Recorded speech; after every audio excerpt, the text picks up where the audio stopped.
આ જવાબદારી જે કોલેજના ઇન્ચાર્જ પ્રિન્સિપાલની હતી એણે જે હાથ ખંખેરી દીધા છે, ઉડાવ જવાબ આપ્યો છે, એના પરથી એમ થાય કે આ જવાબ એને આપી દીધા પછી વિદ્યાર્થીઓના ભવિષ્યનું શું? પોરબંદરની એક પ્રતિષ્ઠિત સ્વામિનારાયણ ટ્રસ્ટની કોલેજમાંથી એક ચોંકાવનારો કિસ્સો સામે આવ્યો છે। 42 વિદ્યાર્થીઓ રઝળી પડ્યા છે, કારણ કે જ્યારે પરીક્ષા આપવા ગયા ત્યારે કોલેજમાંથી હોલ ટિકિટની વ્યવસ્થા જ નહોતી કરાઈ।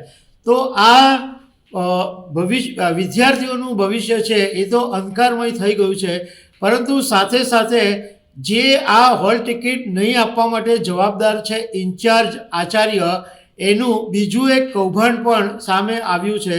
ત્યારે સવાલ એ ઊભો થાય છે કે આ મોટી મોટી ખાનગી ઇન્સ્ટિટ્યુશન, ખાનગી મેનેજમેન્ટ કોલેજો ઊભી થાય છે, પરંતુ એના કૌભાંડો અને વિદ્યાર્થીઓ તરફનું એમનું જે બેદરકારી છે એ ચલાવી લેવાય એવી નથી। તો આના વિશે હું તમારી સાથે વાત કરીશ। મારું નામ રાજેશ શાહ છે અને તમે જોઈ રહ્યા છો ગુજરાતના સૌથી મોટા ડિજિટલ ન્યૂઝ પ્લેટફોર્મ ખબર છે .com। પોરબંદરની પ્રતિષ્ઠિત સ્વામિનારાયણ ટ્રસ્ટ સંચાલિત JN rail institute of management કોલેજની અંદર 42 વિદ્યાર્થીઓનું ભણતર અત્યારે બગડી ગયું છે। વાત એમ બની હતી કે 16 જાન્યુઆરીના દિવસે MBAના સેમેસ્ટર ફર્સ્ટની પરીક્ષાઓ શરૂ થઈ હતી અને વિદ્યાર્થીઓ હોંશે હોંશે પરીક્ષા આપવા કોલેજ પહોંચ્યા ત્યારે ખબર પડી કે એમની તો હોલ ટિકિટ જનરેટ થઈ જ નથી। હવે તમને જાણીને નવાઈ લાગશે કે આ જવાબદારી જે કોલેજના ઇન્ચાર્જ પ્રિન્સિપાલની હતી એણે જે હાથ ખંખેરી દીધા છે, ઉડાવ જવાબ આપ્યો છે, એના પરથી એમ થાય કે આ જવાબ એને આપી દીધા પછી વિદ્યાર્થીઓના ભવિષ્યનું શું? કોલેજના ઇન્ચાર્જ પ્રિન્સિપાલ છે સુમિત આચાર્ય। હવે સુમિત આચાર્યએ શું કીધું એ જાણો કે એડમિશન કમિટીની અંદર જે દસ્તાવેજો, જે જરૂરી દસ્તાવેજો સબમિટ કરવાના હતા એ મારી વ્યક્તિગત ભૂલને કારણે સબમિટ થઈ શક્યા નથી અને આ વિલંબને કારણે કમિટીએ ફોર્મ નહીં સ્વીકારતા વિદ્યાર્થીઓનું જે હોલ ટિકિટ છે એ ઇસ્યુ થઈ શકી નથી। જે આ હોલ ટિકિટ છે એ ગુજરાત ટેકનોલોજી યુનિવર્સિટી એટલે GTU દ્વારા ઇસ્યુ કરવામાં આવે અને GTUએ આ હોલ ટિકિટ ઇસ્યુ કરવાની ના પાડી દીધી।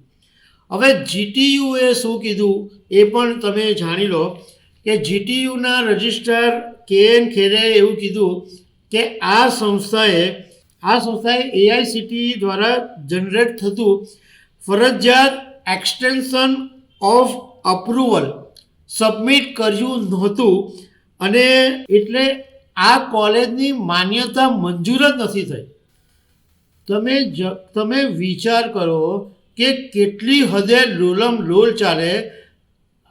GTUએ કીધું કે અમે માન્યતા મંજૂર નથી કરી, પણ આ કોલેજે બારોબાર વિદ્યાર્થીઓને એડમિશન આપી દીધા અને એ એડમિશન આપી દીધા અને વિદ્યાર્થીઓની કોઈ વિગત જ નથી, જેના કારણે એમનું એનરોલમેન્ટ થઈ શક્યું નહીં અને એને કારણે એમની જે હોલ ટિકિટ છે એ અમે રિલીઝ કરી શક્યા નહીં। એટલે તમે કેટલી હદે આ લોકો ભૂબાડા કરે કે વિદ્યાર્થીઓનું એડમિશન કોલેજની મંજૂરી વગર બારોબાર આપી દીધું અને પછી એવું માની લીધું હશે કે બધું ગોઠવી દેશું અને હોલ ટિકિટ મળી જશે, પણ એવું થયું નહીં અને એને કારણે 41 વિદ્યાર્થીઓ અટવાઈ ગયા। આ બધું ગેરરીતિ અને આ બધું બેદરકારીની વાતો તો ચર્ચામાં હતી જ, પરંતુ એ પછી આ સુમિત આચાર્યનું એક કૌભાંડ પણ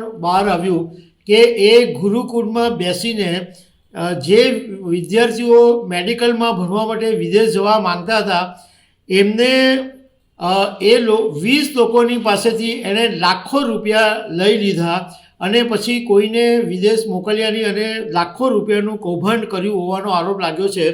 અને ડૉક્ટર ધર્મદેવ જોશી કરીને એક ડૉક્ટર છે, એમણે આ સુમિત આચાર્યની સામે કોર્ટમાં કેસ બી કર્યો છે કે મારી પાસે 12 લાખ રૂપિયા લઈ લીધા અને મને વિદેશમાં એડમિશન અપાવવાની વાત કરેલી, પણ હજુ સુધી કોઈ એડમિશન થયું નથી.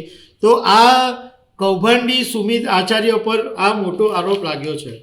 હવે આ કોલેજના જે ટ્રસ્ટી છે ભાનુપ્રકાશ સ્વામી, એમણે એવું કીધું કે ફોર્મ સબમિટ ન કરાવ્યા એ અધ્યાપકની ભૂલ છે, પણ અમે વિદ્યાર્થીઓનું ભવિષ્ય નહીં બગડે એના માટેના પ્રયાસો કરી રહ્યા છે અને સંસ્થાની જાણ બહાર આ બધું થયું છે અને જે કોઈ જવાબદાર હશે એની સામે મેનેજમેન્ટ પગલાં લેશે.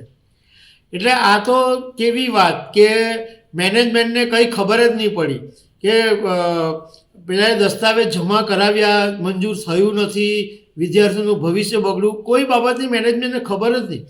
અને આવો પ્રિન્સિપાલ કે જેણે જે ત્યાં લાખો રૂપિયાનું કૌભાંડ કરે એવા માણસને ઇન્ચાર્જ પ્રિન્સિપાલ બનાવવામાં આવે છે.